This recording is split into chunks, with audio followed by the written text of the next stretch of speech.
Hey everybody, Robert Mack here, and today I want to talk to you sellers out there that are thinking about putting their home on the market. We meet with sellers all the time, and every agent that a seller meets is going to tell them something different. And a lot of times we get homeowners that we meet and they say, well, what do you think we could sell this property for?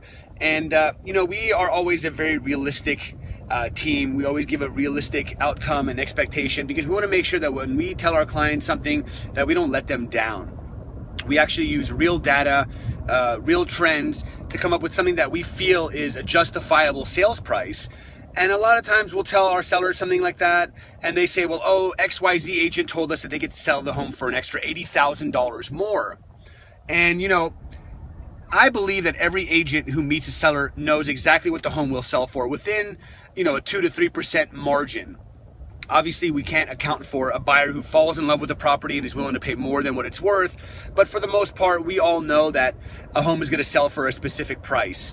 And a lot of times I tell my sellers, look, if an agent comes in here and tells you that they could sell your home for $80,000 more, and I don't think it's going to happen, the reason why they're saying that is because they want to buy your listing. They basically want to offer you the moon and the stars and everything so that you say, you know what, this is the person that I want to hire because they're going to help me get top dollar. Not realizing that the agent might be telling them that because they want to get the listing. And they say, well, why would they want to just get our listing if they didn't think they could sell it? So let me explain to you why. The average agent is going to spend zero marketing dollars to sell a property. There's no overhead, there's no risk. So for them, putting a home on the market, they don't lose any money. They may lose some time. They might have to go take photos or make flyers or do an open house and spend a few hours showing the property. But at the end of the day, here's what happens when you list a property. As a homeowner, you should understand this.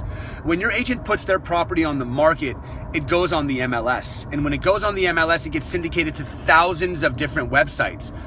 And that means there are tens of thousands of buyers looking for properties in that area that will possibly call this agent and say, hey, we saw your new listing, we want to go see it. Now, when the buyers go and see it, if they feel like the property is overpriced, they're not going to want to buy it anyway.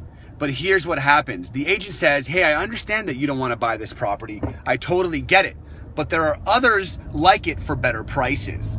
So the agent may not sell that property to that specific buyer because it's overpriced, but now they have a potential new client.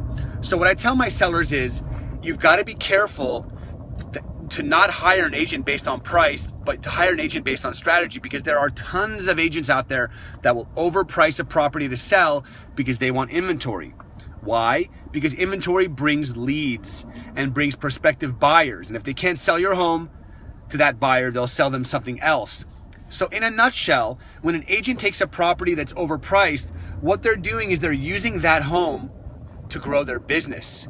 So as a seller, when you're interviewing agents and they tell you I could sell for X amount of money, ask them why they feel that way.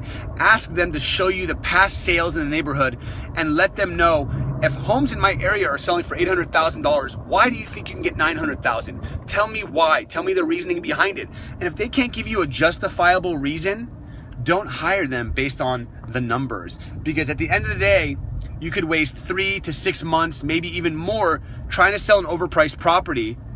And when the listing expires and you relist it with another agent who's going to get the job done, the problem is everybody who's interested in that home has already seen it. And they've already seen it at a high price. So they're going to know that you're desperate or motivated. So you want to sell a property the first time it hits the market within 3 to 4 weeks. That's going to guarantee you top dollar. So don't mess around with agents who are going to tell you things that they can't actually make happen. That's the message for today. Sorry it was a long one, but I needed to get this off my chest here. If you've got any questions or specific situations that you want to run by us, give us a buzz, 949-209-7309. Until then, happy selling.